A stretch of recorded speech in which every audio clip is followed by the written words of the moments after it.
കർത്താവിൻ്റെ വന്യ തിരുനാമം വാഴ്ത്തപ്പെടുമാറാകട്ടെ. വന്നിരുന്ന എല്ലാ പ്രിയപ്പെട്ടവർക്കും യേശു കർത്താവിൻ്റെ നാമത്തിൽ വന്ദനം അറിയിക്കുന്നു. നമുക്ക് ഒരുമിച്ച് ദൈവപാദപീഠത്തിലായിരിക്കാൻ കർത്താവ് നമ്മെ സഹായിച്ചല്ലോ. ഈ ദിവസങ്ങളിൽ നമ്മുടെ കർത്താവിനെ കുറിച്ച് തിരുവെഴുത്തിൽ രേഖപ്പെടുത്തിയിരിക്കുന്ന വെളിപ്പെടുത്തിയിരിക്കുന്ന വിഷയങ്ങൾ മനസ്സിലാക്കുവാൻ ദൈവം നമ്മെ സഹായിച്ചുകൊണ്ടിരിക്കുന്നു. കഴിഞ്ഞ ഏതാനും ക്ലാസ്സുകളിൽ യേശു കർത്താവ് ആരാണെന്നുള്ള വിഷയത്തോടുള്ള ബന്ധത്തിൽ ഒന്നാമതായിട്ട് കർത്താവിൻ്റെ മനുഷ്യത്വത്തെക്കുറിച്ചും കർത്താവിൻ്റെ പാപമില്ലായ്മയെക്കുറിച്ചും നമുക്ക് ചിന്തിക്കാനിടയായി തീർന്നു. കഴിഞ്ഞ ക്ലാസ്സിൽ യേശു കർത്താവിൻ്റെ വേദപുസ്തകത്തിൽ രേഖപ്പെടുത്തിയിരിക്കുന്ന യേശു കർത്താവിൻ്റെ മനുഷ്യത്വം എന്നതുപോലെ തന്നെ ഈക്വലി ഇമ്പോർട്ടൻ്റ് ആയിട്ടുള്ള ഒരുപോലെ പ്രാധാന്യം അർഹിക്കുന്ന യേശു കർത്താവിൻ്റെ ദൈവത്വം, കർത്താവിൻ്റെ യേശു ദൈവമാണ്, സമ്പൂർണ്ണമായി കർത്താവ് മനുഷ്യനായിരിക്കുന്നത് പോലെ സമ്പൂർണ്ണമായി യേശു ദൈവമാണ് എന്ന് വേദപുസ്തകം വെളിപ്പെടുത്തിയിരിക്കുന്നു എന്ന കാര്യം നമ്മൾ ചിന്തിക്കുകയായിരുന്നു. നമ്മൾ ഈ കാര്യങ്ങളൊക്കെ പഠിക്കുന്നത് പ്രധാനമായിട്ട് നമുക്ക് തന്നെ ഒരു ഉറപ്പുണ്ടാകണം ഈ വിഷയത്തെക്കുറിച്ച്. 2, കർത്താവിനോടുള്ള സ്നേഹം നമ്മിൽ വർദ്ധിക്കണം. 3, കർത്താവിനെ അറിയുന്നതോറും കർത്താവിൻ്റെ സ്വരൂപത്തോട് നമ്മൾ അനുരൂപരായിത്തീരും. ഈ ഒരു പ്രായോഗികമാകുന്ന ലക്ഷ്യത്തിലാണ് ദൈവവചനം നമ്മൾ പഠിക്കുന്നത്. കഴിഞ്ഞ ആഴ്ചയിൽ പല കാര്യങ്ങൾ നമുക്ക് ചിന്തിപ്പാൻ കൊണ്ട് കഴിഞ്ഞു. ഒരു പക്ഷേ നമ്മൾ പാർക്കുന്ന ഈ സ്ഥലത്ത് ഫ്രീ ആയിട്ടുള്ള ബുക്ക്ലെറ്റ്സ് ഒക്കെ പലയിടങ്ങളിലുണ്ട്. അതിനകത്തൊരു പ്രധാനപ്പെട്ട കണ്ടൻഷൻ എന്താണെന്ന് ചോദിച്ചു കഴിഞ്ഞാൽ, ദൈവം ഇങ്ങനെ മനുഷ്യനായിത്തീരുന്നു. ആദ്യമൊക്കെ അത് എടുത്ത് വായിക്കുമ്പോൾ ഭയങ്കര റീസണബിളായിട്ടൊക്കെ നമ്മൾ തോന്നും. എന്നാൽ അതിനകത്ത് യാതൊരു കഴമ്പുമില്ല എന്നുള്ളത് നമ്മൾ വേദപുസ്തകം പഠിക്കുമ്പോൾ മനസ്സിലാക്കുവാൻ തന്നോട് ഇടയായി. എന്നെ സംബന്ധിച്ചിടത്തോളം ഞാൻ ഈ പറയുന്ന വിഷയങ്ങളിലൊക്കെ എനിക്ക് വളരെ ബോധ്യമുള്ള വിഷയങ്ങളാണ് വേദപുസ്തക പ്രകാരം. നമ്മൾ യേശുവിൻ്റെ ദൈവത്വത്തെക്കുറിച്ച് പഠിച്ച ശേഷം അതോട് ചേർത്ത് മറ്റൊരു പ്രധാനപ്പെട്ട വിഷയം നമ്മൾ ചിന്തിക്കുക. അപ്പോൾ അങ്ങനെയുള്ള പല സംശയങ്ങളും മിസ്കോട്ട് ചെയ്യുന്ന അല്ലെങ്കിൽ തെറ്റായി വ്യാഖ്യാനിക്കുന്ന പല വേദവാക്യങ്ങളും ഒക്കെ നമ്മൾ അതിനോടുള്ള ബന്ധത്തിൽ വിലയിരുത്തും. അതായത് യേശു കർത്താവ് ദൈവം മനുഷ്യനായി തീർന്നു, ഇൻകാർണേഷൻ അല്ലെങ്കിൽ ജഡത്തിൽ വെളിപ്പെട്ടു എന്നുള്ളതാകുന്ന ആ സത്യം. അപ്പോൾ ദൈവം മനുഷ്യനായി തീർന്നപ്പോൾ ആ മനുഷ്യത്വവും ദൈവത്വവും ഒരുപോലെ ഒരാളത്വത്തിൽ എങ്ങനെ സമ്മേളിച്ചിരിക്കുന്നു എന്നുള്ളത് വളരെ വളരെ ഇൻട്രസ്റ്റിംഗ് ആയിട്ടുള്ള ഒരു സ്റ്റഡിയാണ്. ദിവസത്തിൻ്റെ വെളിച്ചത്തിൽ നമ്മൾ ഇതിൻ്റെ ശേഷം ആ കാര്യം കൂടെ ചിന്തിക്കും. അപ്പോൾ എനിക്ക് തോന്നുന്നത് മിക്കവാറും ആ ക്ലാസ്സുകളൊക്കെ നിങ്ങൾ ശ്രദ്ധിക്കുന്നെങ്കിൽ ഒരുപക്ഷെ മറ്റുള്ളവരെ മിസ്കോട്ട് ചെയ്യുന്ന വേദഭാഗങ്ങളും ഇതുപോലെ ഞാൻ ആദ്യമേ സൂചിപ്പിച്ചതുപോലെയുള്ള സംശയങ്ങളും മാറും എന്നാണ് ഞാൻ കരുതുന്നത്. അതുകൊണ്ട് തന്നെ ഒരുപാട് ഈ സംശയങ്ങൾ ഉന്നയിക്കുന്ന കാര്യങ്ങൾ എടുത്തു പറയേണ്ട ആവശ്യകത ഉണ്ടാകും എന്ന് ഞാൻ കരുതുന്നില്ല. കാരണം അങ്ങനെയുള്ള ഒരു ബൃഹത്താകുന്ന വിശദമാകുന്ന ഒരു സ്റ്റഡിയാണ് നമ്മൾ തുടർന്ന് നടത്തുവാനായിട്ട് പോകുന്നത്. എത്ര ആഴ്ചകൾ പോകുമെന്ന് എനിക്ക് പറയുവാൻ കഴിയില്ല. എങ്കിലും നമുക്ക് കഴിയുന്നിടത്തോളം എളുപ്പത്തിൽ ആ കാര്യം പഠിക്കാനായിട്ട് നമുക്ക് പരിശ്രമിക്കാം. കഴിഞ്ഞ ആഴ്ചയിൽ പ്രധാനമായിട്ട് നമ്മൾ യേശുവിൻ്റെ ദൈവത്വം എന്ന വിഷയത്തോടുള്ള ബന്ധത്തിൽ പ്രധാനമായിട്ട് ചിന്തിച്ച കാര്യങ്ങൾ 1-2 സെന്റൻസിൽ ഞാനങ്ങ് പറയാം. ഒന്ന്, യേശുവിനെ ദൈവമെന്ന് വേദപുസ്തകത്തിൽ പ്രത്യേകിച്ച് പുതിയ നിയമത്തിൽ വിളിച്ചിരിക്കുന്ന വളരെ എക്സ്പ്ലിസിറ്റ് ആയിട്ട് വളരെ വ്യക്തമായിട്ട് സംശയം തോന്നാത്ത നിലയിൽ ദൈവം എന്ന് യേശുവിനെ അഭിസംബോധന ചെയ്തിരിക്കുന്ന അനേക വേദഭാഗങ്ങൾ നമുക്ക് കാണുവാൻ തക്കവണ്ണം കഴിയുന്നുണ്ട്. മറ്റുള്ളവർ ദൈവം എന്ന് യേശുവിനെ വിളിച്ചിരിക്കുന്നു എന്ന് മാത്രമല്ല, ഈ ദേശത്തുള്ള പലരുടെയും കണ്ടൻഷൻ, അതായത് മറ്റുള്ളവര് വിളിക്കുന്നതല്ല. യേശു പറഞ്ഞിട്ടുണ്ടോ എന്നാ ചോദ്യം. യേശു പറഞ്ഞിട്ടുണ്ട്. യേശു ആരും അവകാശപ്പെടാത്ത അവകാശവാദം പറയുന്നു. അബ്രഹാമിന് മുൻപേ ഞാനുണ്ട്. Before Abraham was I am. Before Abraham was I was എന്ന് പറഞ്ഞാൽ കാര്യം ശരിയാകുമായിരുന്നു. നോർമൽ ഗ്രാമാറ്റിക്കൽ റൂൾ അനുസരിച്ച് I was there before Abraham എന്ന് പറഞ്ഞാൽ കാര്യം വ്യക്തമാകുമായിരുന്നു. എന്നാൽ യേശു അങ്ങനെ അല്ല പറഞ്ഞത്. ഒറിജിനൽ ലാംഗ്വേജിലും അങ്ങനെ അല്ല പറഞ്ഞത്. യേശു പറഞ്ഞത് before Abraham was I am. I am. അബ്രഹാമിന് മുൻപേ ഞാൻ ഉണ്ട് എന്ന് മലയാളത്തിൽ ട്രാൻസ്ലേറ്റ് ചെയ്തിരിക്കുന്നെങ്കിലും കുറച്ചുകൂടെ വ്യക്തമാകുന്ന ട്രാൻസ്ലേഷൻ പഴയ നിയമത്തിൽ പുറപ്പാട് പുസ്തകം 3-ാം അധ്യായം 14-ാം വാക്യത്തിൽ നമ്മൾ കാണുന്ന, എന്റെ ഓർമ്മ ശരിയെങ്കിൽ 14-ാം വാക്യത്തിൽ കാണുന്ന ഐ ആം ദാറ്റ്, ഞാനാകുന്നവൻ, ഞാനാകുന്നു, ഞാനാകുന്നവൻ നിന്നെ അവരുടെ അടുക്കൽ അയച്ചിരിക്കുന്നു. അപ്പോൾ ആ ഞാനാകുന്നവൻ ഐ ആം എന്ന് യഹോവയാകുന്ന ദൈവം അവകാശപ്പെട്ട ആ അവകാശവാദം, ആ ടൈറ്റിൽ, അതാണ് യേശു സ്വയമായിട്ട് ഏറ്റെടുത്തത്. അല്ലെങ്കിൽ സ്വയമായി കർത്താവ് തന്നെ കുറിച്ച് വിശേഷിപ്പിക്കുന്നത് ആ ഒരു നാമത്തിലാണ് എന്ന് നമ്മൾ കണ്ടു. അപ്പോൾ വേദപുസ്തകത്തിൽ യേശുവിനെ വിളിച്ചിരിക്കുന്നത് മാത്രമല്ല, യേശുവിനെ മറ്റുള്ളവർ അഭിസംബോധന ചെയ്തിരിക്കുന്ന, ദൈവമെന്ന് അഭിസംബോധന ചെയ്തിരിക്കുന്നത് മാത്രമല്ല, യേശു തന്നെ തന്നെ അയാം, ഞാനാകുന്നവൻ, യഹോവയാകുന്ന ദൈവം പഴയ നിയമത്തിൽ തന്നെ കുറിച്ച് പറയുവാൻ ഉപയോഗിച്ചിരിക്കുന്ന അതേ വാക്ക് യേശു തന്നെ പരിചയപ്പെടുത്തുവാനായി ഉപയോഗിച്ചിരിക്കുന്നത് വേദപുസ്തകത്തിൽ നമ്മൾ കാണുന്നു. അത് യോഹന്നാന്റെ സുവിശേഷം 8-ാം അധ്യായത്തിൽ കാണുന്നു. അതേ തുടർന്ന് 18-ാമത്തെ അധ്യായത്തിലേക്ക് വരുമ്പോൾ നിങ്ങൾ ആരെ തിരയുന്നു എന്ന് ചോദിക്കുമ്പോൾ നസ്രയനാകുന്ന യേശുവിനെ എന്ന് ഉത്തരം പറയുമ്പോൾ അത് ഞാൻ ആകുന്നു, ഞാനാണ് യേശു എന്ന് പറഞ്ഞാൽ മതിയായിരുന്നു. എന്നാൽ എങ്ങനെയല്ല യേശു പറഞ്ഞത്? അത് ഞാനാകുന്നു, അയാം, അയാം എന്നാണ് യേശു പറഞ്ഞത്. ഉടനെ അയാം എന്ന് പറഞ്ഞതും നമ്മൾ വായിക്കുന്നത് യേശുവിനെ അറസ്റ്റ് ചെയ്യുവാൻ വന്നവർ പിൻവാങ്ങി നിലത്തു വീണു എന്നാണ് വായിക്കുന്നത്. നോക്കണം, യേശു ഒന്നും പറഞ്ഞില്ല. നസ്രയനാകുന്ന യേശുവിനെ തിരയുന്നു എന്ന് പറഞ്ഞപ്പോൾ, അയാം എന്ന് പറഞ്ഞപ്പോൾ ആ ശബ്ദത്തിന്റെ മുൻപാകെ യേശുവിനെ അറസ്റ്റ് ചെയ്യുവാൻ വന്നവർ പിൻവാങ്ങി നിലത്തു വീണെന്നാണ് നമ്മൾ വായിക്കുന്നത്. എന്താ അതിന്റെ കാര്യം? മറ്റൊന്നുമല്ല, ആ ശബ്ദത്തിങ്കൽ നാം മനസ്സിലാക്കണം, യേശു എന്ന ആളത്വത്തിൽ ദൈവത്വവും മനുഷ്യത്വവും ഒരുപോലെ സമ്മേളിച്ചിരിക്കുക. ആ മനുഷ്യത്വത്തിന്റെ മറ നീക്കി ചില സന്ദർഭങ്ങളിൽ യേശുവിന്റെ ദൈവത്വം വെളിപ്പെടുത്തപ്പെട്ട സന്ദർഭങ്ങൾ അനവധി സുവിശേഷങ്ങളിൽ വായിക്കുന്നു. അങ്ങനെയുള്ള സന്ദർഭങ്ങളിൽ ഒന്നാണ് യേശുവിനെ അറസ്റ്റ് ചെയ്യുവാൻ വന്നപ്പോൾ അയാം, ഞാനാകുന്നവൻ എന്ന് പറഞ്ഞപ്പോൾ അവർ പിൻവാങ്ങി നിലത്തു വീണു എന്ന് നമ്മൾ വായിക്കുന്നു. അപ്പോൾ നമ്മൾ ഈ കാര്യങ്ങൾ കണ്ടു. യേശു പിന്നെ ദൈവം എന്ന് വിളിച്ചിരിക്കുന്നു.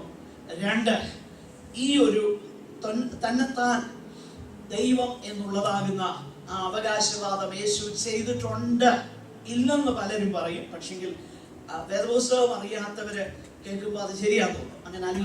അങ്ങനല്ല. പ്രത്യേകിച്ച് ഈ ദേശത്തുള്ള ഇവരുടെ ചില പ്രമുഖരൊക്കെ പറയുന്നത് എന്ന് വെച്ചാൽ, ഈ ദേശത്തുള്ളതെന്ന് ഈ ഇതിൽ വിശ്വസിച്ചിരിക്കുന്ന ആൾക്കാരൊക്കെ പറയുന്നത് ഞാൻ കേട്ടിട്ടുണ്ട്. ഞാൻ അനേക ഡിബേറ്റ്സുകളൊക്കെ കേൾക്കാറുണ്ട്. അതുകൊണ്ട് ആ വിഷയത്തെ കുറിച്ച് അവരുടെ ആർഗ്യുമെന്റ്സ് എന്തെന്നുള്ളത് അല്പമൊക്കെ എനിക്കറിയാം. അപ്പൊ അതിലൊന്നിതാണ്, യേശു സ്വയമായിട്ട് അവകാശപ്പെട്ടില്ലല്ലോ. അങ്ങനല്ല, യേശു സ്വയമായിട്ട് അവകാശപ്പെട്ടിട്ടുണ്ട്, വളരെ വ്യക്തമാണ്. ഇനിയും മറ്റൊന്ന് നമ്മൾ കണ്ടു, യേശു കർത്താവിനെ വേദപുസ്തകം വിളിച്ചിരിക്കുന്നത് ദ ഇറ്റേണൽ വേർഡ്. ആദിയിൽ വചനമുണ്ടായിരുന്നു, വചനം ദൈവത്തോടു കൂടെ ആയിരുന്നു, വചനം ദൈവമായിരുന്നു. ആ വേർഡ് എന്നുള്ള ആ ക്രിയേറ്റീവ് വേർഡിനെ കുറിച്ച് വേദപുസ്തകം, ആ ഒരു വിശേഷം, അതിനെക്കുറിച്ചൊക്കെ നമ്മൾ കണ്ടു. ഞാൻ നിൽക്കുവാൻ ആഗ്രഹിക്കുന്നില്ല. മറ്റൊന്ന്, നമ്മൾ കഴിഞ്ഞ ആഴ്ചയിൽ ചിന്തിച്ച് അവസാനിപ്പിച്ച ഒരു വിഷയം, സൺ ഓഫ് മാൻ, മനുഷ്യപുത്രൻ എന്ന പ്രയോഗം യേശുവിനെ കുറിച്ച് പറഞ്ഞിരിക്കുന്നത് യേശുവിന്റെ ദൈവത്വത്തെ വെളിപ്പെടുത്തുന്ന വിശേഷണ പദമാണെന്ന് നമ്മൾ വേദപുസ്തക പ്രകാരം കണ്ടു. അനേക ഞാൻ പറഞ്ഞു, അത് പ്രത്യേകിച്ച് എടുത്തിരിക്കുന്നത് ദാനിയേലിന്റെ പ്രവചനം ഏതധ്യായം എന്ന് പറയാം? ബൈബിൾ ക്ലാസ് അല്ലേ? 7-ാം അധ്യായം പറയാൻ നമുക്ക് ഉണ്ടായിരിക്കണം. 7-ാം അധ്യായത്തിൽ നിന്നാണ്. അതായത് ആകാശമേഘങ്ങളോടുകൂടെ വരുന്ന മനുഷ്യപുത്രനോട് സദൃശനായ ഒരുവനെ ഞാൻ കണ്ടു എന്ന് ദാനിയേൽ പറയുന്നു. അവൻ വയോധികന്റെ അടുക്കൽ ചെന്നു എന്നൊക്കെ പറയുന്ന ആ കാര്യം നമ്മൾ കാണുന്നു. അപ്പോൾ ആ കാര്യമാണ് യേശു അവകാശപ്പെടുന്നത്, മനുഷ്യപുത്രൻ. മാത്രമല്ല, അതേ കാര്യം യേശു പറയുമ്പോഴാണ്, നീ ആരാന്ന് ചോദിക്കുമ്പോൾ യേശു പറയുന്ന മറുപടി നമ്മൾ വളരെ ശ്രദ്ധേയമാണ്.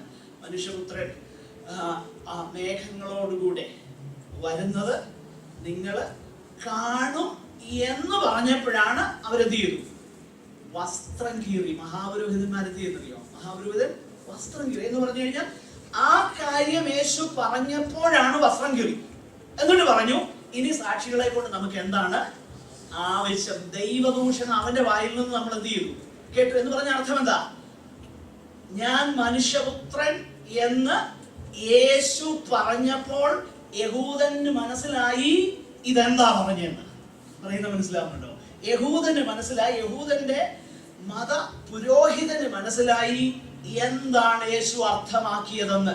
അപ്പോഴാണ് വസ്ത്രം കീറിയിട്ട് പറയുന്നത്, അവന്റെ വായിൽ നിന്ന് നമ്മള് കേട്ടല്ലോ, ഇനി എന്തിനാ സാക്ഷികളെ കൊണ്ട് നമുക്ക് ആവശ്യം എന്ന് അവർ പറയുന്നത്. അപ്പോൾ മനുഷ്യപുത്രൻ എന്നുള്ളതാകുന്ന ആ ഒരു പ്രത്യേക ടൈറ്റിൽ യേശു കർത്താവിന്റെ ദൈവത്വത്തെ വെളിപ്പെടുത്തുവാനാണ് പുതിയ നിയമം ഉപയോഗിച്ചിരിക്കുന്നത്. ഇത്രയും നമ്മൾ കണ്ടു. ഇനി ദൈവപുത്രൻ എന്നുള്ള ആ പദപ്രയോഗവും അത് 2 നിലകളിൽ ഉപയോഗിച്ചിട്ടുണ്ട്. ദൈവപുത്രൻ എന്നുള്ളത് മനുഷ്യരോടുള്ള ബന്ധത്തിലും പറഞ്ഞിട്ടുണ്ട്. മനുഷ്യരോടുള്ള ബന്ധത്തിലും ദൈവപുത്രൻ അല്ലെ ദൈവപുത്രന്മാർ എന്നൊക്കെ പറഞ്ഞിട്ടുണ്ട്. യേശു കർത്താവിന്റെ വാക്കുകളിലും സുവിശേഷങ്ങളിലൊക്കെ നമ്മൾ ആ കാര്യം കാണുന്നുണ്ട്. അതുകൊണ്ടാണ് ഇസ്രയേൽ എന്റെ പുത്രൻ എന്ന് ദൈവം പറഞ്ഞിരിക്കുന്നു. അപ്പോൾ ദൈവപുത്രൻ എന്നുള്ളതാകുന്ന പ്രയോഗം നമ്മൾ നേരത്തെ കണ്ടു. നമ്മൾ പലപ്പോഴും ധരിച്ചിരിക്കുന്നത് മനുഷ്യപുത്രൻ എന്ന് പറഞ്ഞാൽ മനുഷ്യനെന്നും, ദൈവപുത്രൻ എന്ന് പറഞ്ഞാൽ ദൈവത്തിന്റെ പുത്രൻ എന്നുമുള്ള അർത്ഥത്തിൽ. അങ്ങനല്ല വേദപുസ്തകത്തിൽ ഉപയോഗിച്ചേക്കുന്നത്. നേരെ തിരിച്ചാണ്. അതായത് മനുഷ്യപുത്രൻ എന്ന് ഏകവചനത്തിൽ ദ സൺ ഓഫ് മാൻ എന്ന് പറഞ്ഞിരിക്കുന്നത് മുഴുവൻ ദൈവത്വത്തോടുള്ള ബന്ധത്തിലാണ്. നിങ്ങൾ വേദപുസ്തകത്തിൽ വായിച്ചു നോക്കൂ. ദ സൺ ഓഫ് മാൻ, അതായത് ആ ഡെഫിനിറ്റ് ആർട്ടിക്കിളിൽ ഉപയോഗിച്ചുകൊണ്ട് ദ സൺ ഓഫ് മാൻ, മനുഷ്യപുത്രൻ എന്ന് ഏകവചനത്തിൽ പറഞ്ഞിരിക്കുന്നതെല്ലാം തന്നെ ദൈവത്വത്തോടുള്ള ബന്ധത്തിലാണ്. എന്നാൽ ദൈവപുത്രൻ എന്ന പദം മനുഷ്യരോടുള്ള ബന്ധത്തിൽ ഉപയോഗിച്ചിട്ടുണ്ട്. വ്യത്യാസം മനസ്സിലാക്കുന്നുണ്ടോ? മനുഷ്യപുത്രൻ എന്ന പദം ദൈവത്വത്തെ കുറിക്കാൻ മാത്രം ഉപയോഗിച്ചിരിക്കുമ്പോൾ ദൈവപുത്രൻ എന്ന പദം മനുഷ്യരോടുള്ള ബന്ധത്തിലും ഉപയോഗിച്ചിട്ടുണ്ട്. അതായത് ഇസ്രായേലിന്റെ പുത്രൻ, ഞാൻ അവനെ വിളിച്ചു വരുത്തിയിരിക്കുന്നു എന്നൊക്കെയുള്ള വാക്യങ്ങൾ നമുക്കറിയാമല്ലോ. അതുപോലെ ദൈവപുത്രന്മാരുടെ പ്രത്യക്ഷതയ്ക്ക് വേണ്ടി സൃഷ്ടി ഒരുങ്ങുന്നു എന്ന് റോമാലേഖനം 8-ാം അധ്യായത്തിൽ നമ്മൾ കാണുന്നു. അപ്പോൾ മനുഷ്യരോടുള്ള ബന്ധത്തിൽ ദൈവപുത്രനെന്നും ദൈവപുത്രന്മാരെന്നും ഒക്കെ ഉപയോഗിച്ചിട്ടുണ്ട്. എന്നാൽ നിത്യനാകുന്ന ദൈവപുത്രൻ എന്ന വിശേഷണം യേശു കർത്താവിനെ കുറിച്ച് വളരെ നിസ്തുലമാകുന്ന അർത്ഥം വരുന്ന രീതിയിൽ വേദപുസ്തകത്തിൽ ഉപയോഗിച്ചിരിക്കുന്നു. അതായത് നിത്യനായ ദൈവപുത്രൻ. അപ്പൊ അതിന്റെ ഇടയ്ക്ക് ഒരു കാര്യം ഞാൻ പറയും. ഈ ദൈവപുത്രൻ അല്ലെ പുത്രനായ ദൈവം എന്നുള്ള ആ ഒരു ടൈറ്റിൽ ആരും ചിന്തിക്കരുത് ബേത്ലഹേമിൽ യേശു കർത്താവ് കന്യകയിൽ വന്നു പിറന്നപ്പോൾ മുതലല്ല യേശുവിനെ ദൈവപുത്രൻ എന്നുള്ള ആ അനുഭവം, ആ പദവിയിലേക്ക് കർത്താവ് വന്നത്. അങ്ങനല്ല, അങ്ങനെ ആരും ചിന്തിക്കരുത്. ഈ ഭൂമിയിലേക്ക് വന്ന് പിറന്നപ്പോഴല്ല ദൈവപുത്രനായത്. നേരെ മറിച്ച് പുത്രനാകുന്ന ദൈവം എന്നുള്ളത് നിത്യമായ യേശു കർത്താവിന്റെ ടൈറ്റിലാണ്. ഇതിന്റെ എക്കോ അല്പം ഒന്ന് കുറച്ച് വെക്കാനില്ലേ, നല്ലതായിരിക്കും. അപ്പോൾ പുത്രനാകുന്ന ദൈവം എന്നുള്ളത് യേശു കർത്താവിന്റെ നിത്യമാകുന്ന, യേശു കർത്താവിനെ കുറിക്കുവാൻ ആ നിത്യത മുതൽ നിത്യത വരെ പുത്രനാകുന്ന ദൈവം. അപ്പൊ ദൈവപുത്രൻ എന്ന് യേശുവിനെ കുറിച്ച് പറയുമ്പോൾ യേശുവിന്റെ ദൈവത്വത്തെയാണ് അത് വെളിപ്പെടുത്തുന്നത്. അത് വേദപുസ്തകത്തിൽ നമ്മൾ കാണുന്നു. അതായത് ഇത് പ്രത്യേകിച്ച് യോഹന്നാന്റെ സുവിശേഷത്തിലും അതുപോലെ തന്നെ മറ്റനേക വേദഭാഗങ്ങളിലും നമ്മൾ കാണുന്നു. അതായത് ദൈവത്തിന്റെ നിസ്തുലനാകുന്ന പുത്രൻ, ആ പുത്രനോട് ഉപമിക്കുവാൻ വേറെ ആരുമില്ല. യുണീക്കായിട്ടുള്ള, അനുപമനായിട്ടുള്ള, അല്ലെങ്കിൽ പകരം വെക്കുവാൻ ഇല്ലാത്തവനായിട്ടുള്ള, യുണീക്കായിട്ടുള്ള ദൈവപുത്രൻ. ആ ദൈവപുത്രൻ പിതാവിനെ നമുക്ക് വെളിപ്പെടുത്തിയിരിക്കുന്നു എന്ന് യോഹന്നാൻ അപ്പോസ്തലൻ തന്റെ സുവിശേഷത്തിൽ പറയുന്നു. ചില വേദഭാഗങ്ങള് ഞാനൊന്ന് പറഞ്ഞങ്ങ് പോകാം. യോഹന്നാൻ 1:14 അതിങ്ങനെയാണ്: വചനം ജഡമായി തീർന്നു, കൃപയും സത്യവും നിറഞ്ഞവനായി നമ്മുടെ ഇടയിൽ പാർത്തു. ഞങ്ങൾ അവിടുത്തെ തേജസ്, പിതാവിങ്കൽ നിന്ന് ഏകജാതനായവന്റെ തേജസ്സായി കണ്ടു. ഏകജാതനായ പുത്രൻ, ഏകജാതനായ പുത്രൻ. നോക്കുക, ആ പുത്രന്റെ തേജസ് പിതാവിന്റെ തേജസ് ആയിരുന്നു എന്ന് പറഞ്ഞാൽ പിതാവിനെ വെളിപ്പെടുത്തി എന്ന് യോഹന്നാൻ പറയുക. യോഹന്നാൻ 1:18 ദൈവത്തെ ആരും ഒരു നാളും കണ്ടിട്ടില്ല, പിതാവിന്റെ മടിയിൽ ഇരിക്കുന്ന ഏകജാതനായ പുത്രൻ ദൈവത്തെ വെളിപ്പെടുത്തിയിരിക്കുന്നു. യോഹന്നാൻ 1:34 അങ്ങനെ ഞാൻ കാണുകയും യേശു ദൈവപുത്രൻ തന്നെ എന്ന് സാക്ഷ്യം പറയുകയും ചെയ്തിരിക്കുന്നു. യോഹന്നാൻ 1:49 നഥനയേൽ യേശുവിനോട്, റബി, അങ്ങ് ദൈവപുത്രൻ, അങ്ങ് ഇസ്രായേലിന്റെ രാജാവ് എന്ന് ഉത്തരം പറഞ്ഞു. അപ്പോൾ ദൈവപുത്രൻ എന്നുള്ള ആ പദപ്രയോഗം മനുഷ്യരോടുള്ള ബന്ധത്തിൽ ഉപയോഗിച്ചിട്ടുണ്ടെങ്കിലും യേശുവിന്റെ ദൈവത്വത്തെ വെളിപ്പെടുത്തുവാൻ വളരെ സവിശേഷമായിട്ട് വേദപുസ്തകത്തിൽ ഉപയോഗിച്ചിരിക്കുന്നു. യോഹന്നാൻ 8:19 നിങ്ങൾ എന്നെ ആകട്ടെ, എന്റെ പിതാവിനെ ആകട്ടെ അറിയുന്നില്ല, എന്ന് എന്നെ അറിഞ്ഞുവെങ്കിൽ എന്റെ പിതാവിനെയും അറിയുമായിരുന്നു എന്ന് യേശു ഉത്തരം പറഞ്ഞു. 14:9 യോഹന്നാൻ 14:9 യേശു അവനോട് പറഞ്ഞത്, ഞാൻ ഇത്ര കാലം നിങ്ങളോടുകൂടെ ഇരുന്നിട്ടും നീ എന്നെ അറിയുന്നില്ലയോ ഫിലിപ്പോസേ? എന്നെ കണ്ടവൻ പിതാവിനെ കണ്ടിരിക്കുന്നു, പിന്നെ പിതാവിനെ ഞങ്ങൾക്ക് കാണിച്ചു തരണമെന്ന് നീ പറയുന്നത് എങ്ങനെ? നോക്കുക, അപ്പോൾ ദൈവപുത്രനാകുന്ന യേശു ക്രിസ്തു പിതാവിനെ നമുക്ക് വെളിപ്പെടുത്തിയിരിക്കുന്നു.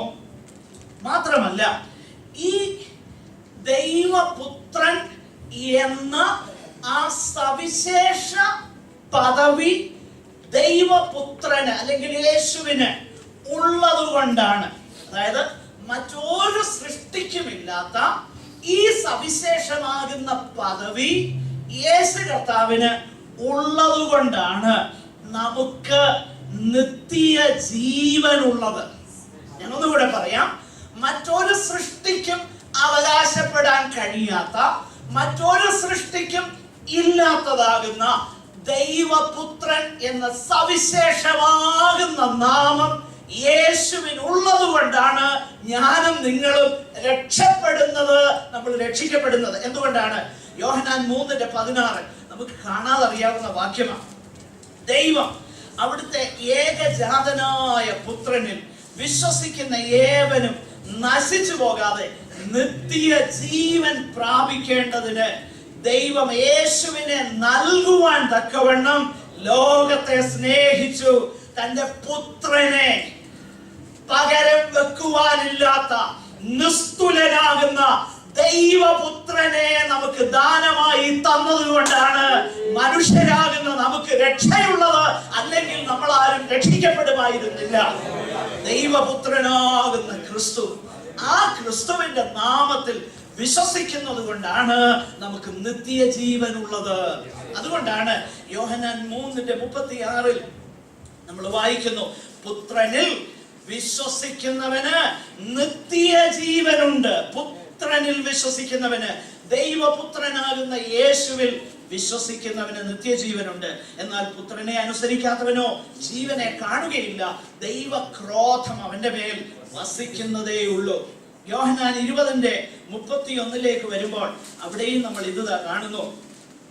എന്നാൽ യേശു ദൈവപുത്രനായ ക്രിസ്തു എന്ന് നിങ്ങൾ വിശ്വസിക്കേണ്ടതിനും വിശ്വസിച്ചിട്ട് യേശുവിന്റെ നാമത്തിൽ നിങ്ങൾക്ക് ജീവൻ ഉണ്ടാകേണ്ടതിനും ഇത് എഴുതിയിരിക്കുന്നു. നോക്കുക, ദൈവപുത്രനാകുന്ന യേശു ക്രിസ്തു. അപ്പോൾ ദൈവപുത്രൻ എന്നുള്ളതാകുന്ന ഈ പ്രത്യേക പദം യേശു കർത്താവിന്റെ ദൈവത്വത്തെ വെളിപ്പെടുത്തുന്നതായി വേദപുസ്തകം നമ്മളെ പഠിപ്പിക്കുന്നു. മാത്രമല്ല, ഈ പുത്രനാകുന്ന ക്രിസ്തു ജീവൻ നൽകുന്നവനാണ്, ന്യായവിധി നടപ്പാക്കുന്നവനാണ്, സകലത്തിന്മേലും രാജാധിരാജാവായി വാഴുന്നവനാണ്. ഈ പുത്രനാകുന്ന ക്രിസ്തു ജീവൻ നൽകുന്നവനാണ്, ന്യായവിധി നടപ്പാക്കുന്നവനാണ്, സകലത്തെയും അവിടുന്ന് അടക്കി വാഴുന്നവനാണ്. ഈ വേദഭാഗങ്ങൾ ദയവായിട്ടൊന്ന് ശ്രദ്ധിക്കാം. നേരത്തെ ഞാൻ കണ്ടു, പുത്രനിൽ വിശ്വസിക്കുന്നവന് നിത്യജീവനുണ്ട്. യോഹന്നാൻ 5:20 വരുമ്പോൾ പിതാവ് പുത്രനെ സ്നേഹിക്കുകയും താൻ ചെയ്തത് ഒക്കെയും പുത്രന് കാണിച്ചു കൊടുക്കുകയും ചെയ്യുന്നു. നിങ്ങൾ ആശ്ചര്യപ്പെടുമാറ് ഇവയിൽ വലിയ പ്രവൃത്തികളും അവന് കാണിച്ചു കൊടുക്കും. യോഹന്നാൻ 10:28 വരുമ്പോൾ ഞാൻ അവയ്ക്ക് നിത്യജീവൻ കൊടുക്കുന്നു, അവ ഒരു നാളും നശിച്ചു പോകുകയില്ല, ആരും അവയെ എന്റെ കയ്യിൽ നിന്ന് പിടിച്ചു പറിക്കുകയുമില്ല. ഞാൻ അവയ്ക്ക് നിത്യജീവൻ കൊടുക്കുന്നു. ലോകത്തിൽ ആർക്കും അവകാശപ്പെടുവാൻ കഴിയാത്ത അവകാശവാദമാണ് യേശു ഇവിടെ അവകാശപ്പെടുന്നത്. ഞാൻ അവയ്ക്ക് നിത്യ ജീവൻ കൊടുക്കുന്നു. ആരും ഇന്നും ഇത് പറഞ്ഞിട്ടില്ല, ഒരു പ്രവാചകനും പറഞ്ഞിട്ടില്ല, ഒരു ദിവ്യനും പറഞ്ഞിട്ടില്ല, ഒരു മനുഷ്യ ദൈവങ്ങളും പറഞ്ഞിട്ടില്ല. ഞാൻ അവയ്ക്ക് നിത്യ ജീവൻ കൊടുക്കുന്നു, ആർക്കും അവയെ എന്റെ കയ്യിൽ നിന്ന് പിടിച്ചു പറിപ്പാൻ കഴിയുകയില്ലെന്ന് പുത്രനാകുന്ന ക്രിസ്തു യേശു കർത്താവ് അല്ലാതെ ആരും ഇന്നുവരെ പറഞ്ഞിട്ടില്ല. അതുകൊണ്ട് യേശു ദൈവമാണ്. നോക്കുക, പുത്രനല്ലാതെ, യേശു അല്ലാതെ ഈ അവകാശവാദം അവകാശപ്പെട്ട ആരും ഈ ഭൂമിയിലില്ല. നമ്മൾ മനസ്സിലാക്കണം. അപ്പോൾ യേശു പറയുകയാണ്, ഞാൻ നിത്യജീവൻ കൊടുക്കുന്നു. 2, മരണത്തിൽ നിന്നും ഉയർപ്പിക്കുവാനും ന്യായം വിധിക്കാനും എനിക്ക് അധികാരമുണ്ടെന്ന് യേശു പറഞ്ഞു. യോഹന്നാൻ 5:21 പിതാവ് മരിച്ചവരെ ഉണർത്തി ജീവിപ്പിക്കുന്നത് പോലെ, ശ്രദ്ധിക്കണം ആ പദപ്രയോഗം, പിതാവ് യാഹ്വേ, യാഹ്വേ, യഹോവയാകുന്ന ദൈവം പിതാവ്.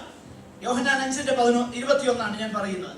പിതാവ് മരിച്ചവരെ ഉണർത്തി ജീവിപ്പിക്കുന്നത് പോലെ പുത്രനും അവിടെ നിശ്ചയിക്കുന്നവരെ ജീവിപ്പിക്കുന്നു.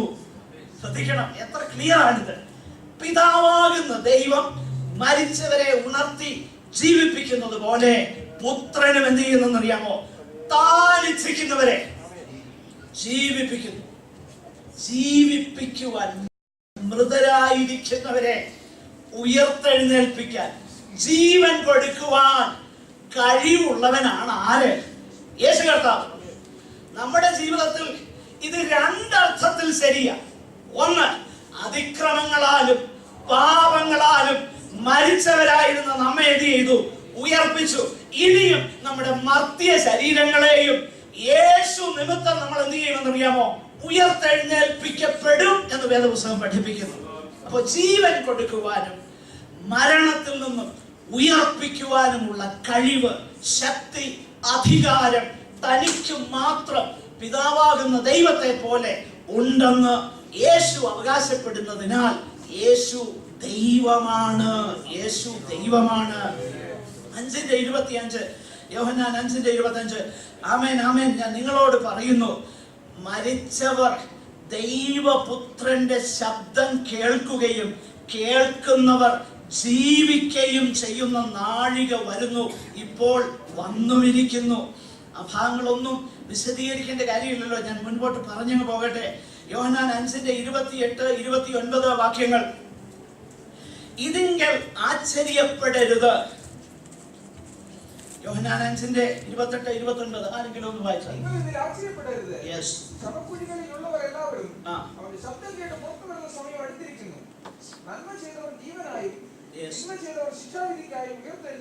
നോക്കുക, നന്മ ചെയ്തവർ ജീവനായും തിന്മ ചെയ്തവർ ന്യായവിധിക്കായിട്ടും ശിക്ഷാവിധിക്കായിട്ടും പുനരുത്ഥാനം ചെയ്യുവാനുള്ള നാഴിക വരുന്നു. 5:22 എല്ലാവരും പിതാവിനെ ബഹുമാനിക്കുന്നത് പോലെ പുത്രനെയും ബഹുമാനിക്കേണ്ടതിന്. ശ്രദ്ധിക്കണം ആ പദപ്രയോഗം, എല്ലാവരും പിതാവിനെ ബഹുമാനിക്കുന്നത് പോലെ എന്ന് പറഞ്ഞാൽ യഹോവയാകുന്ന ദൈവത്തെ എല്ലാവരും ബഹുമാനിക്കുന്നത് പോലെ. ബഹുമാനത്തിന് യോഗ്യനാണ് ആര്? പുത്രൻ. യേശു യോഗ്യനാണെന്ന് നമ്മൾ വായിക്കുന്നു. അതാണ് 5:22 യോഹന്നാൻ 5:22. പുത്രനെയും ബഹുമാനിക്കേണ്ടതിന് പിതാവ് ആരെയും ന്യായം വിധിക്കാതെ ന്യായവിധി എല്ലാം പുത്രന് കൊടുത്തിരിക്കുന്നു. പുത്രന് കൊടുത്തിരിക്കുന്നു. യോഹന്നാൻ 5:27 അവിടുന്ന് മനുഷ്യപുത്രനാകിയാൽ ന്യായവിധി നടത്തുവാൻ അവിടുത്തേക്ക് അധികാരവും നൽകിയിരിക്കുന്നു. പഴയ നിയമം നമ്മൾ വായിച്ചു നോക്കിക്കഴിഞ്ഞാൽ ഈ പറയപ്പെട്ട അധികാരങ്ങളെല്ലാം തന്നെ യഹോവയാകുന്ന ദൈവത്തിന്റെ അധികാരത്തിൽ മാത്രമുള്ളത്. ചില വേദഭാഗങ്ങൾ ഞാൻ പെട്ടെന്ന് പറഞ്ഞു പോവാം. മരിച്ചവരെ ഉയർപ്പിക്കുവാൻ, ന്യായം വിധിക്കുവാൻ, ഇതിനെല്ലാം അധികാരമുള്ളത് പഴയ നിയമ തിരുവെഴുത്ത് വെളിപ്പെടുത്തുന്നത് യഹോവയാകുന്ന ദൈവത്തിന് മാത്രമാണ്. 1 ശമൂവേൽ 2:6 യഹോവ കൊല്ലുകയും ജീവിപ്പിക്കുകയും ചെയ്യുന്നു, പാതാളത്തിൽ ഇറക്കുകയും ഉദ്ധരിക്കുകയും ചെയ്യുന്നു. ആവർത്തനം 32:39 ആദ്യത്തെ വാക്യം 1 ശമൂവേൽ 2:6 1 സാമുവേൽ 2:6. ആവർത്തനം 32:39 ദൈവം പറയുന്നു, ഞാൻ മാത്രമേയുള്ളൂ, ഞാനല്ലാതെ ദൈവമില്ല എന്ന് ഇപ്പോൾ കണ്ടുകൊള്ളുവീൻ. ഞാൻ കൊല്ലുന്നു, ഞാൻ ജീവിപ്പിക്കുന്നു, ഞാൻ തകർക്കുന്നു, ഞാൻ സൗഖ്യമാക്കുന്നു, എന്റെ കയ്യിൽ നിന്ന് വിടുവിക്കുന്നവൻ ആരുമില്ല. വായിക്കുന്നു. അപ്പോൾ പഴയ നിയമ തിരുവെഴുത്തനുസരിച്ച് ജീവിപ്പിക്കാനും കൊല്ലുവാനും ന്യായം വിധിക്കാനും. താഴോട്ട് നമ്മൾ വായിച്ചു നോക്കിക്കഴിഞ്ഞാൽ യോവേൽ പ്രവചനത്തിലുണ്ട്, ജാതികൾ ഉണർന്ന് യോവേൽ 3:12 യഹോശാഫാത്ത് താഴ്വരയിലേക്ക് പുറപ്പെടും, അവിടെ ഞാൻ ചുറ്റുമുള്ള സകല ജാതികളെയും ന്യായം വിധിക്കേണ്ടതിരിക്കും. യഹോവയാകുന്ന ദൈവം പറയുക. ആവർത്തനം 32:35 യഹോവ അവിടുത്തെ ജനത്തെ ന്യായം വിധിക്കും. അപ്പോൾ പഴയ നിയമ തിരുവെഴുത്തിൽ യഹോവയാകുന്ന ദൈവത്തിന് മാത്രമുള്ള ആ അധികാരം, മറ്റാർക്കുമില്ലാത്ത അധികാരം യേശു കർത്താവ് തനിക്കുണ്ടെന്ന് അവകാശപ്പെടുന്നു. വേറെ ആരും പറയുന്നതല്ല.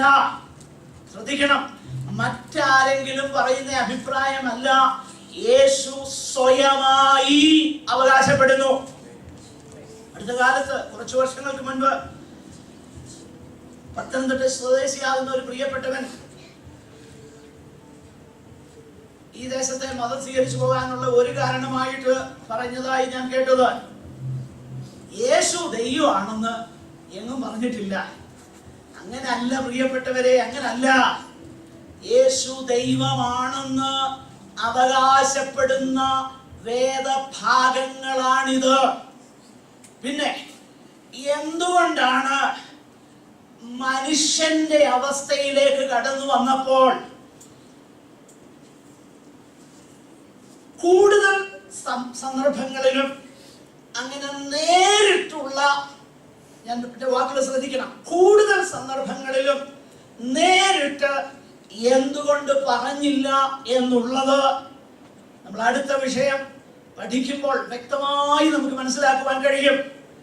ദൈവത്വവും മനുഷ്യത്വവും ഒരു ആളത്വത്തിൽ സമ്മേളിച്ചിരിക്കുന്നതിനോടുള്ള ബന്ധത്തിൽ, അതായത് പുത്രനായ ദൈവം നമ്മുടെ അവസ്ഥ സ്വയമായി ഏറ്റെടുക്കാനായി വന്നു. അതിനോടുള്ള ബന്ധത്തിൽ നമുക്ക് ആ കാര്യം മനസ്സിലാക്കുവാൻ തക്കവണ്ണം കഴിയുന്നുണ്ട്. ജഡത്തിൽ യേശു വെളിപ്പെട്ടു. അപ്പോൾ അതിന്റെ ആവശ്യകത ഇല്ലായിരുന്നു. അതുകൊണ്ടാണ് അതിനെക്കുറിച്ച് നമ്മൾ വ്യക്തമായി ആ കാര്യം ചിന്തിക്കുന്നതാണ് പിന്നീട്. ആകട്ടെ, ഞാൻ സന്ദർഭവശാൽ ഈ കാര്യം പറഞ്ഞതേ ഉള്ളൂ. അപ്പോൾ നിശ്ചയമായിട്ടും ദൈവത്തിന് മാത്രമുള്ള അധികാരങ്ങളും പദവികളും യേശു കർത്താവ് അവകാശപ്പെടുന്നതിനാൽ, താൻ തന്നെ അവകാശപ്പെടുന്നതിനാൽ, മറ്റുള്ളവർ പറയുന്നതല്ല. മറ്റുള്ളവർ പറയുന്ന അതുപോലെ ഈക്വലി ഇമ്പോർട്ടന്റ് ആണ്. കാരണം ഇത് ദൈവത്തിന്റെ പരിശുദ്ധാത്മാവിനാൽ വിരചിതമാകുന്ന വേദപുസ്തകമായതുകൊണ്ട് അത് ഈക്വലി ഇമ്പോർട്ടന്റ് ആണ്. എന്നാൽ വാദത്തിന് വേണ്ടി സമ്മതിക്കുകയാണ്, മറ്റുള്ളവര് പറയുന്നത് മാത്രമല്ല, സ്വയമായി യേശു അവകാശപ്പെട്ടിട്ടുണ്ട്. അവിടുന്ന് നിത്യനായ ദൈവമാണെന്ന് ഈ വേദപുസ്തകം പഠിപ്പിക്കുന്നു. ആകട്ടെ, അപ്പോൾ ഈ കാര്യം നമുക്ക് വളരെ വ്യക്തതയോടെ മനസ്സിലാക്കുവാൻ കഴിയും. മാത്രമല്ല, ഈ പുത്രൻ നിത്യനാണ് എന്നും വേദപുസ്തകം പഠിപ്പിക്കുന്നു. പുത്രനാകുന്ന ദൈവം ആ പുത്രത്വത്തിൽ നിത്യനായി നിലനിൽക്കുന്നവനാണെന്നും വേദപുസ്തകം പഠിപ്പിക്കുന്നു. ചില വാക്യങ്ങൾ നമ്മൾ ശ്രദ്ധിച്ചു നോക്കി കഴിഞ്ഞാൽ ഇങ്ങനെയാണ്. എബ്രായർ 1:2 നമ്മൾ എബ്രായ ലേഖനം 1-ാം അധ്യായം 1-2 വാക്യങ്ങൾ, അന്ത്യകാലത്ത് പുത്രൻ മുഖാന്തരം നമ്മോട് അരുളി ചെയ്തിരിക്കുന്നു, പുത്രനെ അവിടുന്ന് സകലത്തിനും അവകാശിയാക്കി വെച്ചു, പുത്രൻ മുഖാന്തരം ലോകത്തെയും ഉണ്ടാക്കി. പുത്രൻ മുഖാന്തരം. അപ്പോൾ സൃഷ്ടി കർമ്മം നടക്കുമ്പോൾ, ലോകത്തെ ഉണ്ടാക്കുമ്പോൾ യേശുവിനെ പുത്രൻ എന്നാണ് ദൈവത്തിന്റെ പരിശുദ്ധാത്മാവ് ഇവിടെ സംബോധന ചെയ്തിരിക്കുന്നത്. എന്ന് പറഞ്ഞാൽ നിത്യനായ ദൈവപുത്രൻ. നിത്യനായ ദൈവപുത്രൻ. എബ്രായർ 1:2, പുത്രൻ ദൈവത്തിന്റെ തേജസ്സിന്റെ പ്രഭയും ദൈവത്തിന്റെ മുദ്രയും തത്വത്തിന്റെ മുദ്രയും സകലത്തെയും അവിടുത്തെ ശക്തിയുള്ള വചനത്താൽ വഹിക്കുന്നവനും ആകൊണ്ട് പാപങ്ങൾക്ക് പരിഹാരമുണ്ടാക്കിയ ശേഷം ഉയരത്തിൽ മഹിമയുടെ വലത്ത് ഭാഗത്ത് ഇരിക്കുന്നു. നോക്കുക, പുത്രൻ ദൈവത്തിന്റെ ആ exact representation of his nature, making him exactly equal to God in every attribute. ദൈവത്തിന്റെ സകല സവിശേഷ ഗുണങ്ങളിലും തുല്യനായി പുത്രനെ വേദപുസ്തകത്തിൽ വെളിപ്പെടുത്തിയിരിക്കുന്നു. അതുകൊണ്ടാണ് സകലത്തെയും അവിടുത്തെ ശക്തിയുള്ള വചനത്താൽ വഹിക്കുന്നവനാണ് ആര്? പുത്രൻ. സൃഷ്ടിക്കുക മാത്രമല്ല, സകലത്തെയും അവിടുത്തെ ശക്തിയുള്ള വചനത്താൽ വഹിക്കുന്നവനാണ്. യേശു കന്യകയിൽ ജനിച്ചു, പാപമില്ലാതെ ജീവിച്ചു, അത്ഭുതങ്ങളെ സൃഷ്ടിച്ചു, അതുവരെ അത്ഭുതങ്ങളെ ചെയ്തു. അതുവരെയൊക്കെ പലരും സമ്മതിക്കും. എന്നാൽ അതുമാത്രമല്ല, യേശു സൃഷ്ടികർത്താവാണ്. യേശു നിത്യനായ ദൈവപുത്രനാണ്. യേശു സൃഷ്ടിയെ അവിടുത്തെ ശക്തിയുള്ള വചനത്താൽ വഹിക്കുന്നവനാണ്. യേശു രാജാധിരാജാവും കർത്താധികർത്താവുമായിട്ട് കിരീടധാരിയായി ഈ ഭൂമിയിൽ വാഴുവാനായി മടങ്ങി വരുവാൻ പോകുന്നവനാണ്. എന്നാൽ അതിനു മുൻപായിട്ട് നമ്മുടെ അവസ്ഥയിലേക്ക് പ്രവേശിച്ച് പാപങ്ങൾക്ക് സ്വന്തം രക്തത്താൽ പരിഹാരം വരുത്തിയവനാണ് യേശു ക്രിസ്തു. ഇതുപോലെ ഒരുവൻ ഇല്ലവോ? ഇല്ല, ഇല്ല, അങ്ങനെ ഒരുവൻ ഇല്ല. ഒരു വേദഗ്രന്ഥത്തിലും അങ്ങനെ ഒരാളില്ല. യേശു സകലത്തിലും നിസ്തുലനാണ്. അവിടുത്തേക്ക് തുല്യം വെക്കാൻ ആരുമില്ല. ഒരു പ്രവാചകനുമില്ല, ഒരു അന്ത്യപ്രവാചകനുമില്ല, ഒരു അബ്സല്യൂട്ട് അവകാശപ്പെട്ട ആരുമില്ല ഈ ലോകത്തിൽ. യേശു മാത്രം, യേശു മാത്രം, യേശു മാത്രം. യേശു ദൈവപുത്രനാണ്, നിത്യനാണ്, രാജാധിരാജാവാണ്, കർത്താധികർത്താവാണ്. പാപങ്ങൾക്ക് പരിഹാരം വരുത്തുവാൻ നമ്മുടെ അവസ്ഥയിലേക്ക് പ്രവേശിച്ചവനാണ്. അതുകൊണ്ടാണ് ഞങ്ങളുടെ അയൽപക്കത്തുള്ള ഒരു പാട്ടുകാരൻ ഇങ്ങനെ പാടി: എന്തോരത്ഭുത പുരുഷൻ ക്രിസ്തു, തന്റെ മഹിമാനേസ്തുലം. എന്തോരത്ഭുത പുരുഷൻ ക്രിസ്തു, തന്റെ മഹിമാനേസ്തുലം. ഇത്ര മഹാനായുത്തമനായി ഒരുത്തനെ ഉലകിൽ കാണുമോ? എന്തോരത്ഭുത പുരുഷൻ ക്രിസ്തു, തന്റെ മഹിമാനേസ്തുലം. ഉന്നത ദൈവാനന്ദനുലകിൽ വന്നിതു കന്യാജാതനായി. ഉന്നത ദൈവ നന്ദനുലകിൽ വന്നിതു കന്യാജാതനായി. ഇന്നോളം ഒരാൾ വന്നില്ലിതുപോൽ തന്നവതാരം നിസ്തുലം. എന്തോരത്ഭുത പുരുഷൻ ക്രിസ്തു, തന്റെ മഹിമാനേസ്തുലം. ഹല്ലേലൂയ. ആ പാട്ട് പാടിയാൽ കൊള്ളാമെന്ന് എനിക്കുണ്ടെങ്കിലും സമയമില്ലാത്തതുകൊണ്ട് നമുക്ക് മുൻപോട്ട് പോകാം. അപ്പോൾ ദൈവപുത്രൻ എന്നുള്ളത്, നിത്യനാകുന്ന ദൈവപുത്രൻ എന്നുള്ള ദൈവത്തിന് സമമായിട്ടുള്ള സകല ഗുണവിശേഷണങ്ങളുമുള്ള ഒരുവൻ എന്ന അർത്ഥത്തിൽ, നിസ്തുലമാകുന്ന അർത്ഥത്തിലാണ് യേശുവിനെ വേദപുസ്തകം ദൈവപുത്രൻ എന്ന് വിളിച്ചിരിക്കുന്നത്. അപ്പോൾ എന്തെല്ലാം നമ്മൾ കണ്ടു? ദൈവം, കർത്താവ്, ഞാനാകുന്നവൻ, മാത്രമല്ല മനുഷ്യപുത്രൻ, ദൈവപുത്രൻ.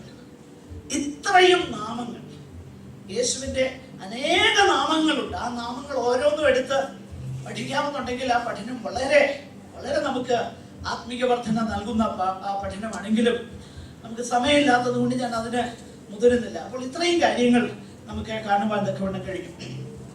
ഇനി മറ്റൊരു പ്രധാനപ്പെട്ട വിഷയം,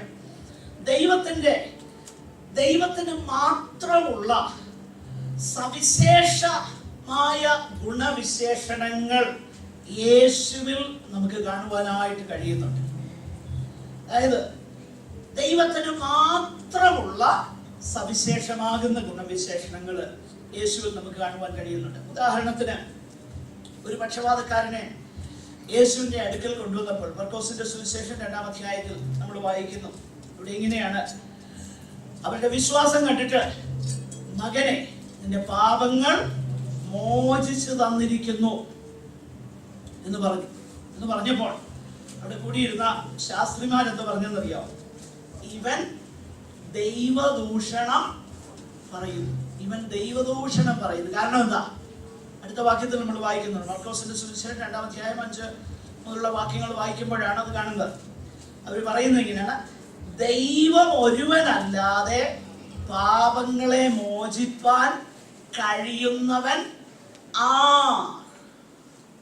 ദൈവം ഒരുവനല്ലാതെ പാപങ്ങളെ മോചിക്കുന്നവൻ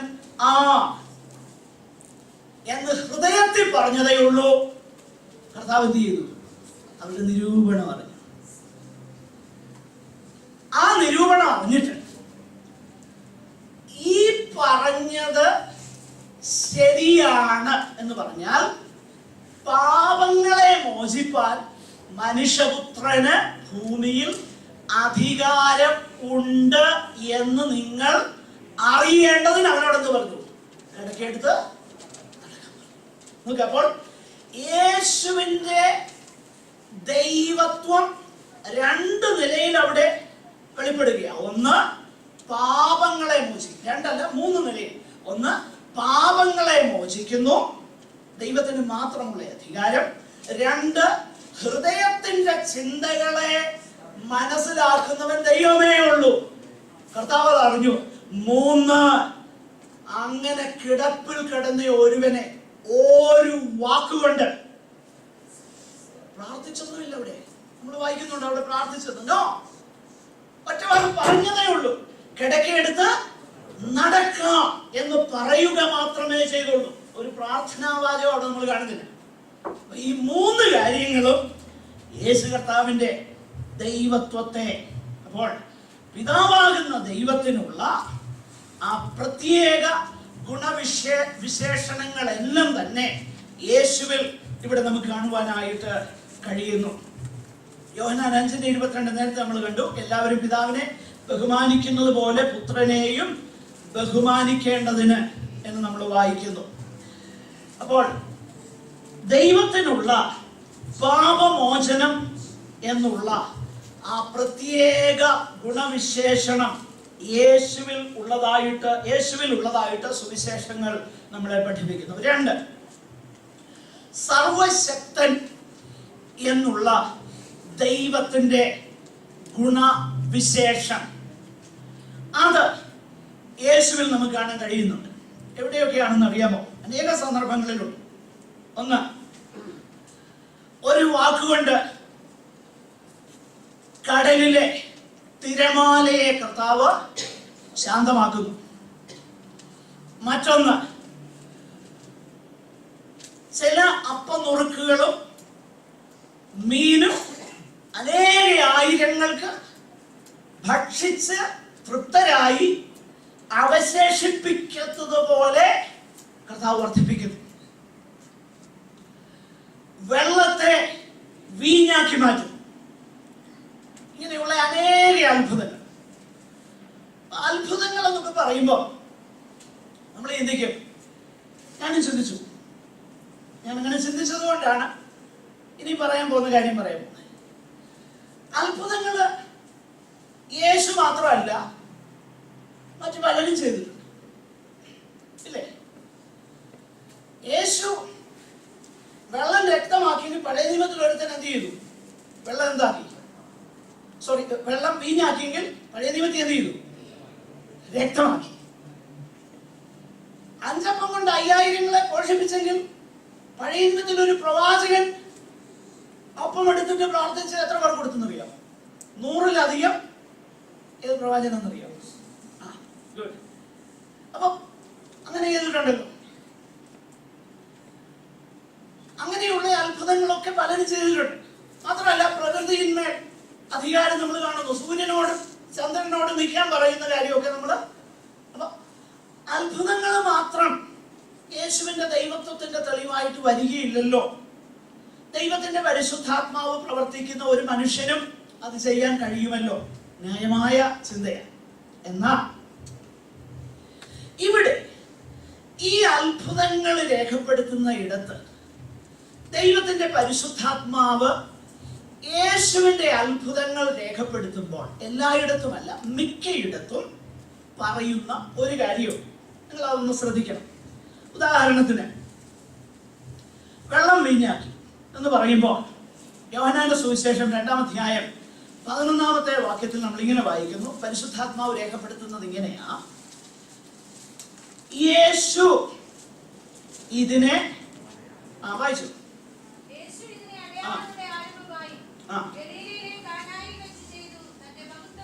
നോക്കിയ അവിടെ ദൈവത്തിന്റെ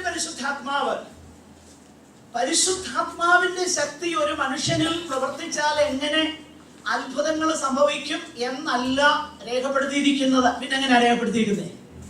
തന്റെ മഹത്വം വെളിപ്പെടുത്തി. അപ്പോൾ വെള്ളം വീഞ്ഞാക്കി എന്നുള്ളത് യേശുവിന്റെ ദൈവത്വത്തെ വെളിപ്പെടുത്തുന്ന ഒന്നായിട്ടാണ് വേദപുസ്തകം രേഖപ്പെടുത്തുന്നത്. മാത്രമല്ല, കാറ്റും ഒക്കെ അടിച്ച് പടക് മുങ്ങുവാറായി ശിഷ്യന്മാര്, യേശു പടകിലുണ്ട്, സുഖമായിട്ട് ഉറങ്ങുക. ഇങ്ങനെ ഉറങ്ങുമ്പോ പടക് മുങ്ങാൻ തുടങ്ങുമ്പോ ശിഷ്യന്മാര് വന്ന് യേശുവിനെ ഉണർത്തി. ഒരു വാക്കിന് അതെല്ലാം ശാന്തമായി. അപ്പൊ അതിനെക്കുറിച്ച് ദൈവത്തിന്റെ പരിശുദ്ധാത്മാവ് എന്താ രേഖപ്പെടുത്തിയിരിക്കുന്നത്? ശിഷ്യന്മാര് പറഞ്ഞോ, ഓ, എന്തോ ഒരു പ്രവാചകനാണിവൻ, ദൈവത്തിന്റെ പരിശുദ്ധാത്മാവ് ഇവനിൽ എത്ര അത്ഭുതകരമായിട്ടാണ് പ്രവർത്തിക്കുന്നത്. അങ്ങനല്ല പറഞ്ഞേക്കുന്നത്. പിന്നെ എങ്ങനെയാ പറഞ്ഞേക്കുന്നത്? യോഹന്നാൻ 8:27 അവര് പറയുന്നത് എങ്ങനെയാ? ഒന്ന് വായിച്ചു.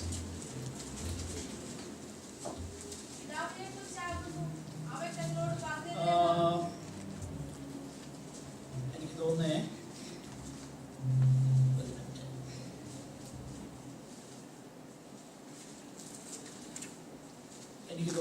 മത്തായിയുടെ സുവിശേഷം 13 അല്ലേ? 13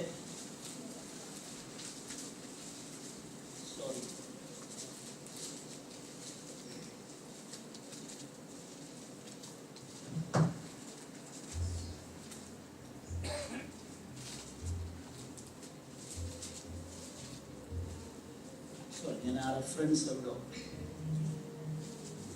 എനിവേ, എന്നറിയാം, മർക്കോസിന്റെ സുവിശേഷം നിങ്ങൾ ഒന്ന് ശ്രദ്ധിച്ചാല് നമുക്ക് കാണാൻ കഴിയും. 4:40 വായിച്ചു.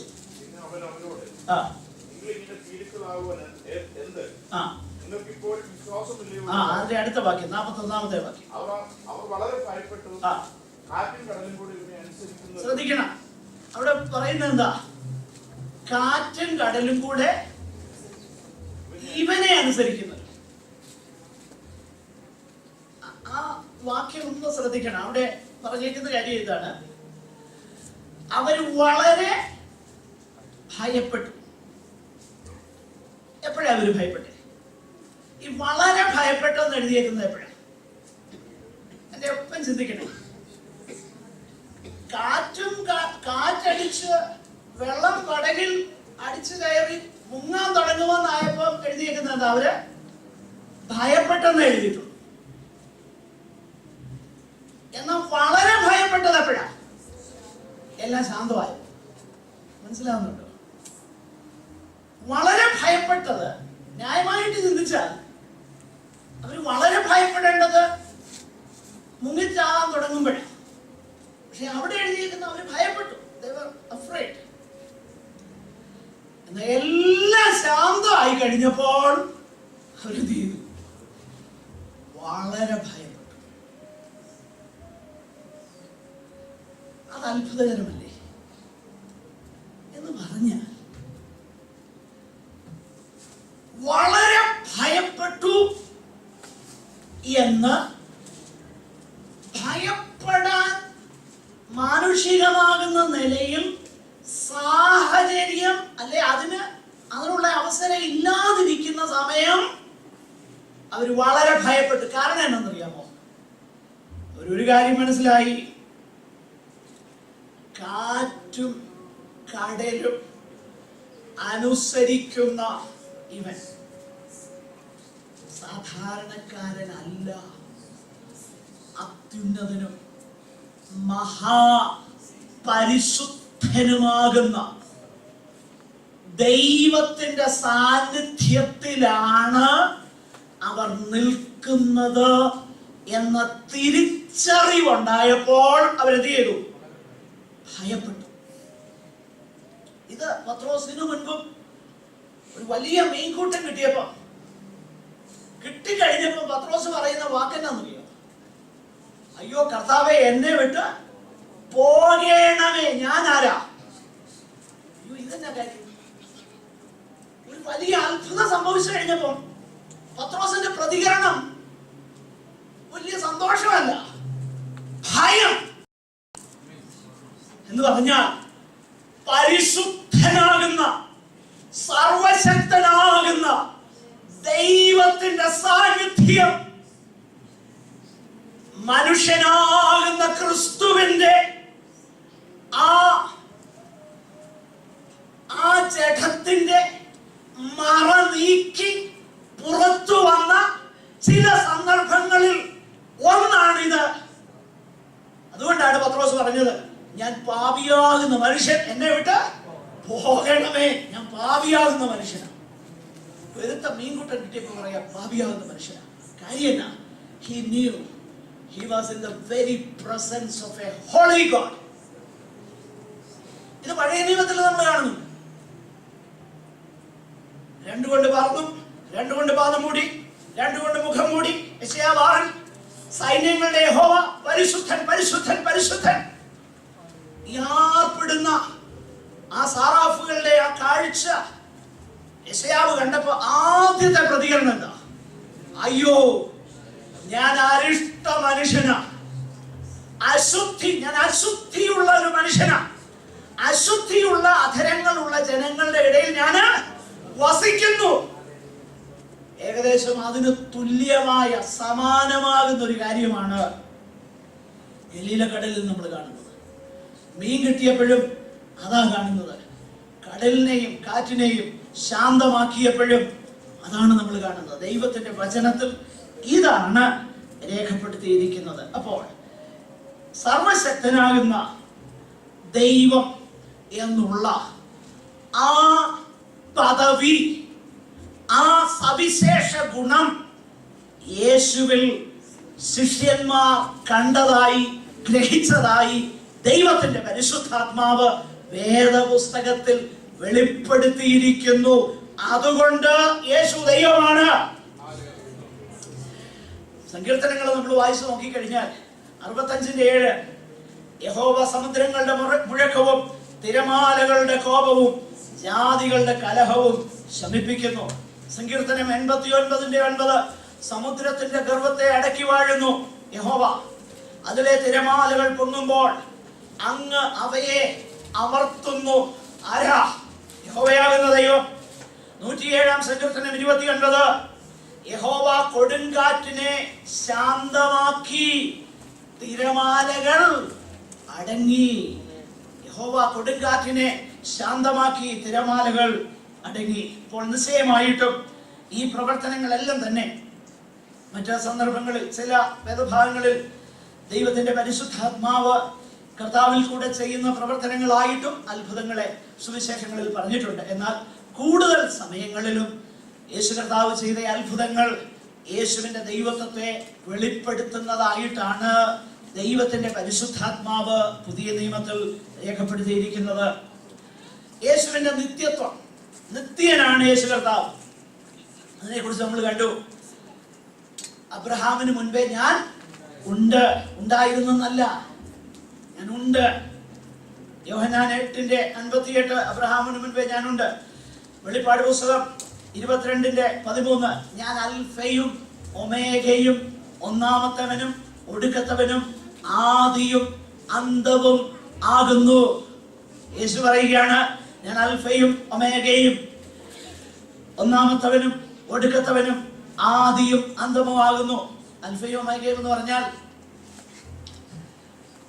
നിങ്ങൾക്ക് എല്ലാവർക്കും അറിയാം, എങ്കിലും ഒന്നുകൂടെ ഞാനൊന്ന് പറയുക.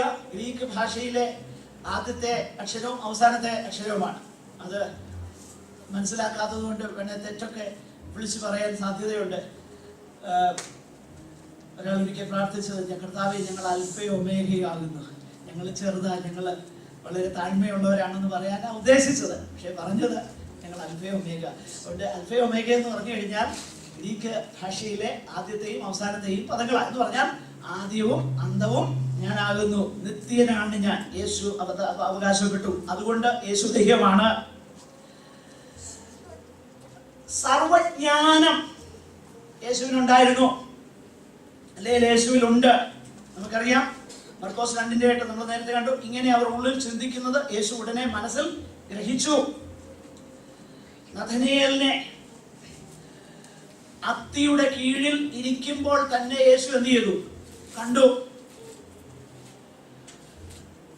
ഒരു മത്സ്യത്തിന്റെ വായിൽ ഇരിക്കുന്ന ചതുർദ്രഹ്മപ്പണം യേശു കണ്ടു. അവിടെ ഇരിക്കണ്ടെന്ന് അറിയായിരുന്നു. നീ പോയി ചൂണ്ടയിട്ട് എടുത്ത് അത് കൃത്യമായിട്ട് എനിക്കും നിനക്കും വേണ്ടിയിട്ടുള്ളതാണെന്നും കർത്താവിന് എന്തായിരുന്നു? അറിയായിരുന്നു. സർവജ്ഞാനി. യോഹന്നാൻ 6:64 വിശ്വസിക്കാത്തവർ ഇന്നവർ എന്നും തന്നെ കാണിച്ചു കൊടുക്കുന്നവൻ ഇന്നവർ എന്നും യേശു ആദ്യം മുതൽ അറിഞ്ഞിരുന്നു. യേശു അറിഞ്ഞിരുന്നു. അത് മാത്രമല്ല, വിശ്വസിക്കാത്തവർ ഇന്നവർ എന്നും തന്നെ കാണിച്ചു കൊടുക്കുന്നവർ ഇന്നവനെന്നും യേശു ആദ്യം മുതൽ അറിഞ്ഞിരിക്കുന്നു എന്ന് പറയുമ്പോൾ ഒരു പ്രത്യേകമായി പ്രവചനിക വെളിപ്പാടിനാൽ മനുഷ്യർക്ക് ലഭിക്കുന്ന ഒരു അറിവായിട്ടല്ല അതിനെ പറഞ്ഞേക്കുന്നത്. മനുഷ്യർക്ക് അങ്ങനെയുള്ള അറിവിനെ ദൈവം പ്രവചനികമാകുന്ന കൃപാവരത്താൽ നൽകിയിട്ടുണ്ട്. ഇന്നും നൽകുമെന്ന് വിശ്വസിക്കുന്ന ഒരു ഉപദേശിയല്ല. ഞാനത് വിശ്വസിക്കുന്നതാണ്. പക്ഷെങ്കിൽ അതെന്തിനാണെന്നും എന്താണെന്നും ഒക്കെ എനിക്ക് വ്യക്തമായിട്ട് അറിയാവുന്നത് കൊണ്ട് ഓലപ്പാമ്പ് കാണിച്ച് ഒന്നും കബളിപ്പിക്കാനൊന്നും ശ്രമിക്കണ്ട. അതുകൊണ്ട് അതുണ്ടെന്നും ആ കൃപാവരം ദൈവസഭയുടെ ആത്മീക വർധനവിനും പ്രബോധനത്തിനും ആശ്വാസത്തിനും കൊടുത്തേക്കുന്നതാണെന്ന് കർത്താവിന്റെ വരവ് വരെ അതുണ്ടെന്നും ഞാൻ വിശ്വസിക്കുന്നു. ആകട്ടെ, അപ്പോഴങ്ങനെയുള്ള മനുഷ്യനിൽ വ്യാപരിക്കുന്ന ഒരു പ്രത്യേക വെളിപ്പാടിനെ കുറിച്ചല്ല യേശുവിന്റെ അറിവ് എന്നാണ് ഞാൻ പറഞ്ഞതിന്റെ സാരം. ആദ്യം മുതൽ തന്നെ കാണിച്ചു കൊടുക്കുന്നവനാരെന്ന് യേശു അറിഞ്ഞിരുന്നു. യോഹന്നാൻ 1:25 മനുഷ്യനുള്ളത് എന്ത് എന്ന് സ്വതവേ അറിഞ്ഞിരിക്കയാൽ അവിടുത്തേക്ക് മനുഷ്യനെ കുറിച്ച് യാതൊരുത്തന്റെയും സാക്ഷ്യം ആവശ്യമില്ലായിരുന്നു. ആരുടെ സാക്ഷ്യം ആവശ്യമില്ല? കർത്താവിന് അറിയായിരുന്നു.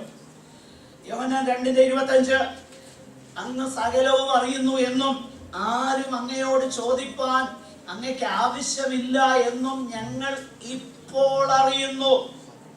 അത് യോഹന്നാൻ 16:30 അങ്ങ് സകലവും അറിയുന്നു എന്നും ആരും അങ്ങയോട് ചോദിപ്പാൻ അങ്ങയ്ക്ക് ആവശ്യമില്ല എന്ന് ഞങ്ങൾ ഇപ്പോൾ അറിയുന്നു.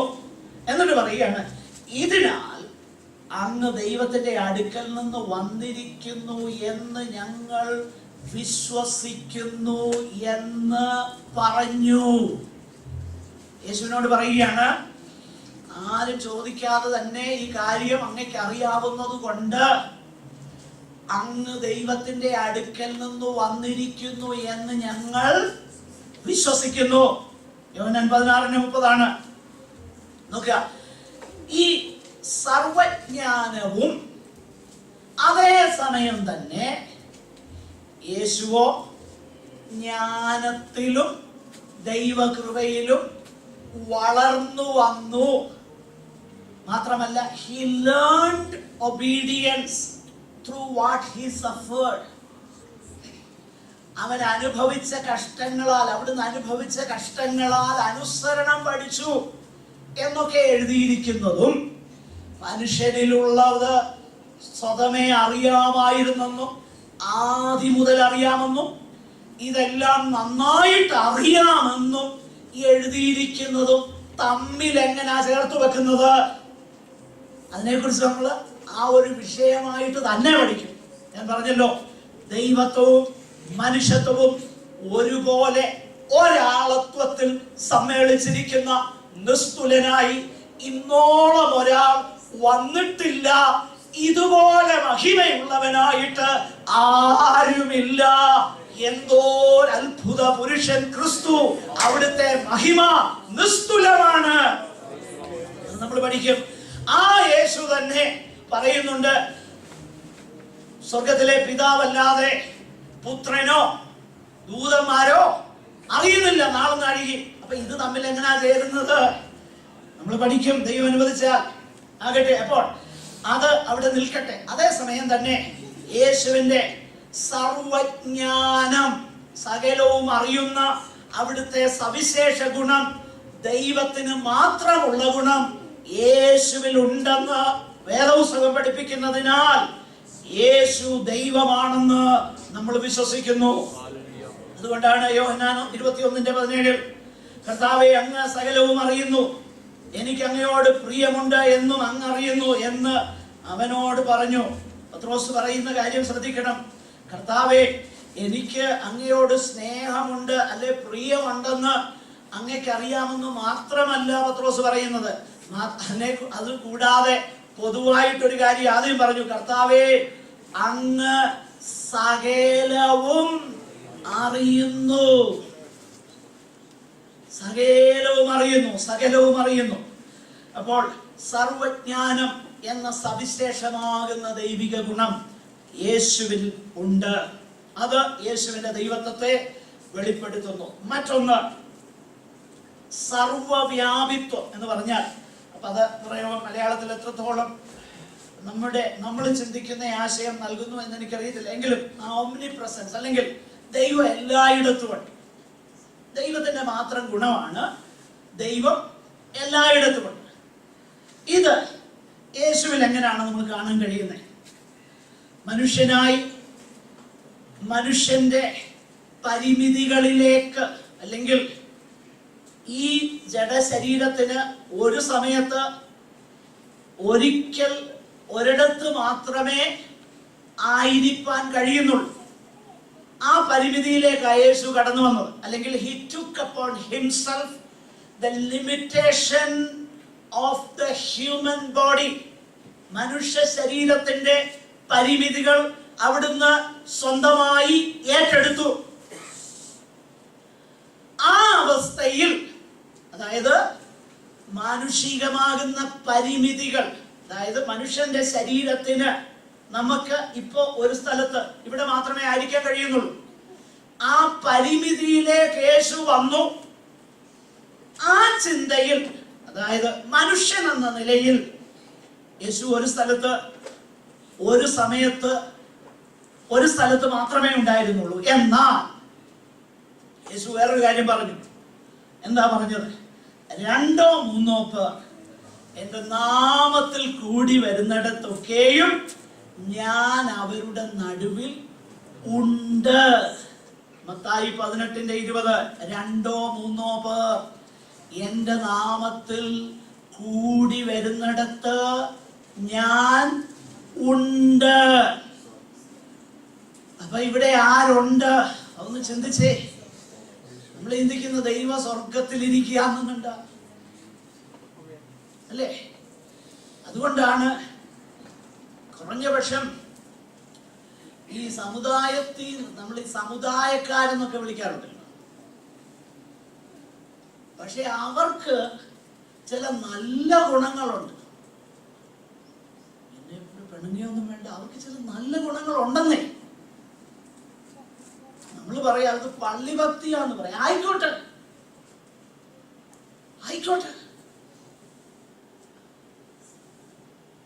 പക്ഷെ അവിടുത്തെ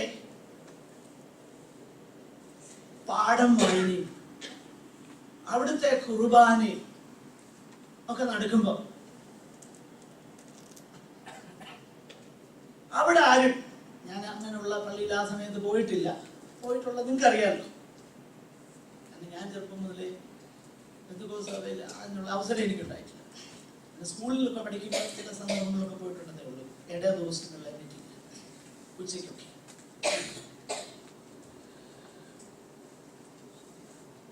അവിടെ ആരും ഇതൊക്കെ നടക്കും, പാഠമാനം നടക്കുമ്പോൾ കൊച്ചിനെ ഫീഡ് ചെയ്യുകയും റണ്ണിങ് കമന്ററി നടത്തുകയും നമ്മുടെ ഇടയിലുണ്ടല്ലോ. ഉപദേശ പ്രസംഗം നടക്കുക, പക്ഷെ ഇവിടെ കമന്ററി അങ്ങനെ ചെയ്യാറില്ല. നമ്മൾ പറയും പള്ളിഭക്തിയാണ് പറയും. ആയിക്കോട്ടെ. പറഞ്ഞ പക്ഷെ അതിനുള്ളിൽ കയറുമ്പോ ഇത് അത് ദൈവാലയമല്ല നമുക്കറിയാം. ഇതും ദൈവാലയമല്ല, നമ്മളാ ദൈവാലയം. നമുക്കറിയാം. പക്ഷെ ഇന്ന് പറ്റിയേക്കുന്ന കുഴപ്പം എന്നറിയാമോ? അറിവ് ചീർപ്പിക്കുന്നെന്ന് പൗലോസ് അടുത്ത് എഴുതിയിട്ടുണ്ട്. ഇതാ നമുക്ക് പറ്റിയത്. മനസ്സിലായി? മറിച്ച് ഈ തിരിച്ചറിവ് എനിക്ക് ഭയവും സ്നേഹവും. അതായത് ആ ശിഷ്യന്മാർക്കുണ്ടായ അവസ്ഥ, ഇവനാ who is this? കാറ്റും കടലും കൂടെ ഇവനെ അനുസരിക്കുന്നല്ലോ. യേശു പറഞ്ഞു, 2 3 പേർ എന്റെ നാമത്തിൽ കൂടി വരുന്നിടത്ത് ഞാൻ ഉണ്ട്. ദൈവം എല്ലായ്പ്പോഴും എന്റെ കൂടെ ഉണ്ട്. എന്നാൽ ഈ കൂട്ടത്തിൽ ദൈവത്തിന്റെ സവിശേഷ സാന്നിധ്യമുണ്ടെന്ന് തിരിച്ചറിയണം. ഇവിടെ വന്ന് മനുഷ്യനെ പൊക്കാനും പൊന്നാടെ അണിയിക്കാനും അച്ചായൻ നല്ലവനല്ലോ അവന്റെ ദയന്തേക്കുമുള്ളതെന്ന് പറയുന്ന പരിപാടി നിർത്തിയിട്ട് ഭയത്തോടെ യഹോവയെ സേവിക്കുവിൻ.